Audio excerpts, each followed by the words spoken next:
Bonjour, alors continuons maintenant la section sur les lentilles. Alors, d'abord, vous souvenez-vous de ce problème qu'on avait parlé avec les miroirs sphériques? On avait dit même si les rayons arrivent parallèles avec optique, ils ne vont pas tous converger au même point.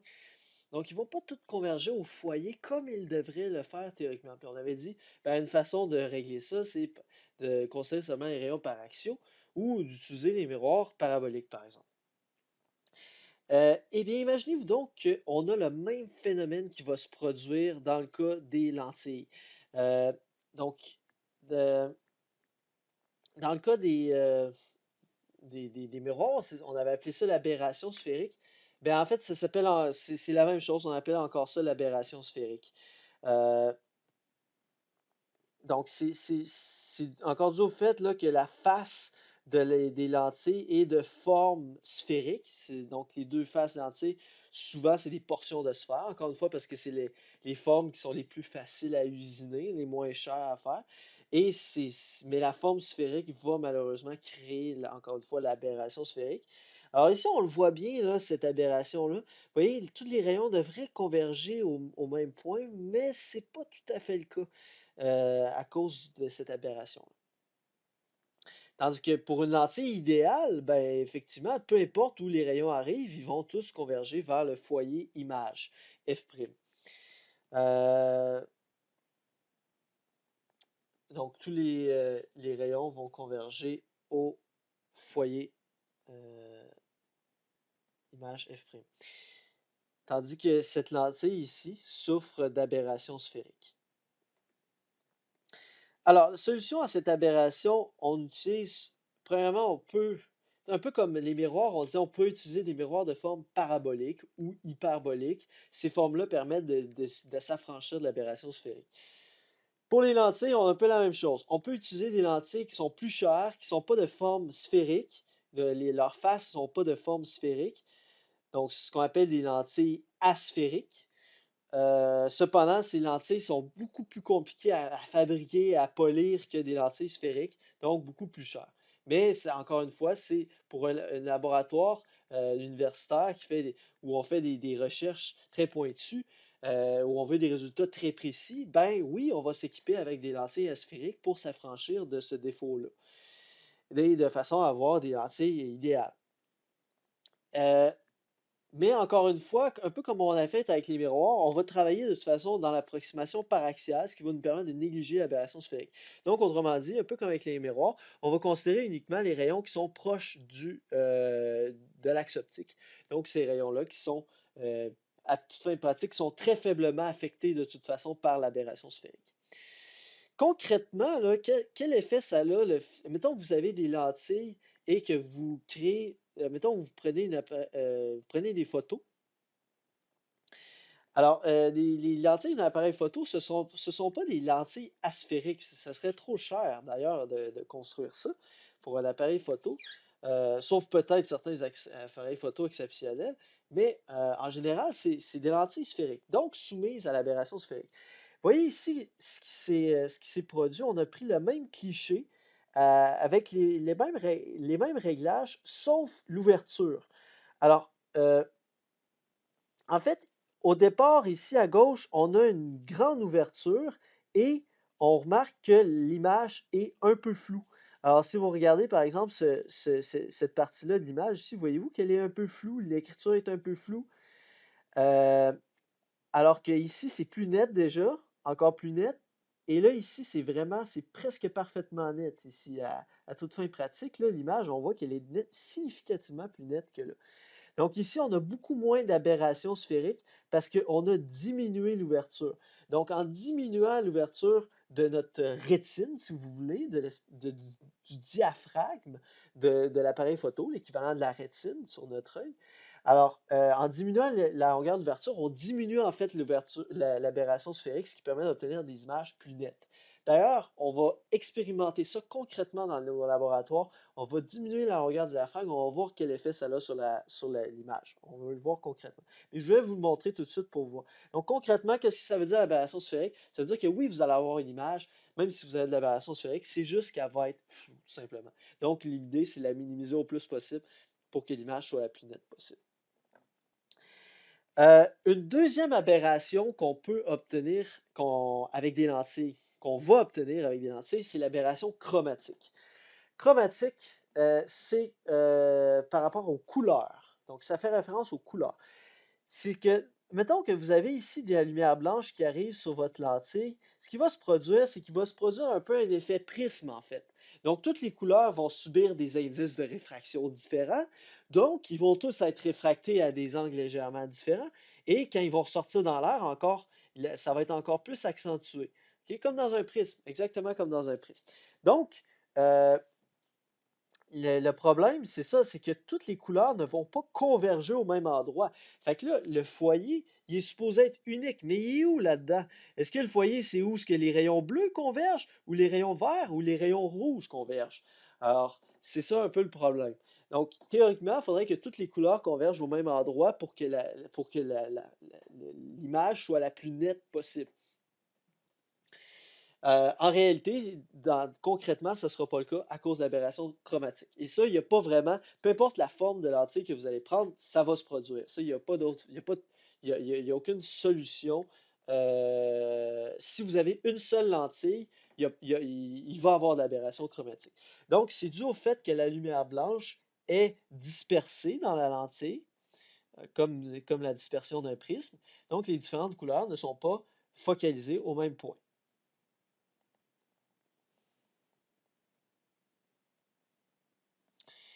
Euh, Donc, les différentes couleurs ne sont pas focalisées au même point. Concrètement, qu'est-ce que ça va faire? Alors, vous avez un exemple ici concrètement d'aberration chromatique. J'attire votre attention sur les cheveux ici, sur la tête du crâne du cheval. Voyez-vous que les cheveux ont une couleur violette par endroit? Alors, ça, c'est une aberration chromatique. Le cheval n'a pas les cheveux violets. Mais à cause de la combinaison des couleurs des cheveux et du ciel en arrière, ça crée cette aberration-là qui fausse les couleurs et qui crée un flou aussi un peu sur la tête du crâne. Donc, c'est un exemple d'aberration chromatique ici. Donc, ça altère un peu l'image. Une solution concrètement en laboratoire que vous pouvez utiliser pour ça, c'est ce qu'on appelle les doublets achromatiques. Alors, les doublets achromatiques, c'est qu'en fait, vous allez utiliser deux lentilles ensemble qui sont faites de deux verres différents. Donc, il y a un exemple classique, c'est un qui est composé de verre qu'on appelle de type Crown et l'autre un verre de type Flint. Et ces deux verres-là vont en fait créer une aberration chromatique qui vont s'inverser. Donc, vont permettre dans le fond, que les différentes couleurs focalisent quand même au même point. Donc, ça, c'est vraiment très, très, très intéressant, mais c'est très, très, très cher aussi, ces lentilles-là. Ça coûte très cher, beaucoup plus cher qu'une lentille ordinaire. Donc, c'est seulement pour des laboratoires de recherche de pointe où on va faire appel à ces instruments-là. Donc, on colle deux lentilles une sur l'autre et on s'arrange pour que l'aberration chromatique des deux lentilles s'annule mutuellement.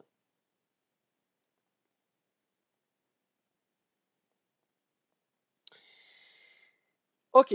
Euh, Maintenant, revenons sur les, les lentilles. Une lentille a deux foyers. Alors, on a ce qu'on appelle le foyer objet.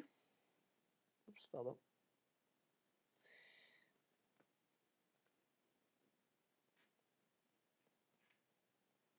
Le foyer objet, qu'on va appeler F majuscule, et le foyer image, qu'on va appeler F'. Donc, les miroirs ont un seul foyer, les lentilles ont deux foyers. Ça, c'est une distinction importante à faire. Les deux foyers d'une lentille convergente sont inversés par rapport à ceux d'une lentille divergente. Donc, si vous remarquez, dans le cas de la lentille convergente, le foyer objet est à gauche et le foyer image est à droite. Quand je parle à gauche, rappelez-vous, je parle toujours du côté où se trouve l'objet. On suppose toujours que l'objet est à gauche. Donc, le foyer objet est du côté de l'objet, dans le fond, dans le cas d'une lentille convergente, c'est-à-dire à gauche. Mais dans le cas d'une lentille divergente, remarquez, c'est l'inverse. le foyer objet est à droite et le foyer image est à gauche. Donc ça, c'est vraiment à faire attention. Les foyers sont inversés dans le cas des deux types de lentilles. Euh, Là, on peut ensuite décrire les trois rayons principaux pour chacun des deux types de lentilles. Commençons avec les lentilles convergentes. Donc, le premier rayon principal, on a l'objet ici qui est représenté par l'étoile. Le premier rayon principal, c'est celui qui passe par le centre de la lentille. Donc, celui qui passe par le centre de la lentille, il n'est pas dévié. Euh, donc, c'est un rayon qui est facile à faire. Donc, je vous le suggère parce qu'il est vraiment facile parce que pour les lentilles divergentes, c'est la même chose, c'est le même rayon encore. Donc, ce rayon-là, c'est vraiment le plus facile. Je vous le suggère vraiment. Deuxième rayon, c'est le rayon qui arrive par l'axe optique, qui va converger vers le foyer image dans le cas de la lentille convergente. Dans le cas de la lentille divergente, évidemment, la lentille, elle va faire diverger le rayon. Mais elle va faire diverger le rayon comme s'il provenait du foyer image.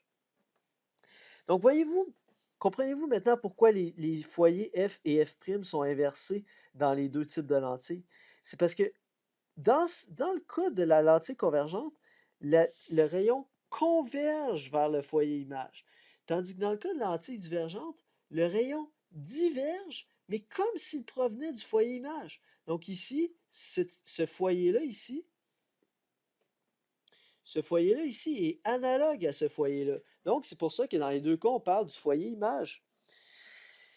Et pour la troisième rayon principal, si on a un rayon qui passe par le foyer objet, eh bien, ce rayon-là va ressortir parallèle à l'axe optique. Dans le cas d'une lentille divergente, si le prolongement du rayon, remarquez ici, le prolongement du rayon incident passe par le foyer objet, eh bien, il va ressortir parallèle à l'axe optique. Donc, encore une fois, remarquez l'analogie entre ce foyer ici et ce foyer ici. Donc, vous voyez, c'est pour ça qu'on appelle le foyer objet, ici, on le met du côté droit. C'est parce que c'est le même rayon, finalement, que celui-là ici. Donc, on lui donne le même nom. Ici, foyer objet, ici, foyer objet. Okay?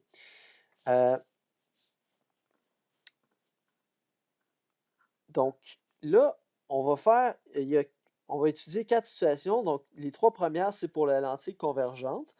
Et pour la lentille divergente, c'est un peu comme avec le miroir divergent. Il y a un seul cas possible. Donc, c'est plus simple, finalement, avec les lentilles divergentes, un seul cas possible. Tandis qu'avec la lentille convergente, il y a 3 cas possibles. Dépendamment si l'objet est plus loin que le foyer objet, sur le foyer objet, ou plus près que le foyer objet. Alors, ce que je vais vous demander de faire à ce stade, vous avez les rayons principaux qu'on a vus ici. Vous avez déjà fait ça probablement. On l'a fait pour les miroirs aussi. Donc, ce que je vais vous demander, c'est de tracer 2 rayons principaux pour chacun des 4 situations et trouver l'image. Une fois que vous aurez trouvé l'image, tracez-la et trouvez ces 4 caractéristiques. Écrivez-les dans l'espace approprié en bas. Alors, je vais vous laisser faire ceci et seulement lorsque vous aurez terminé ça, vous regardez la prochaine vidéo pour les solutions. À bientôt.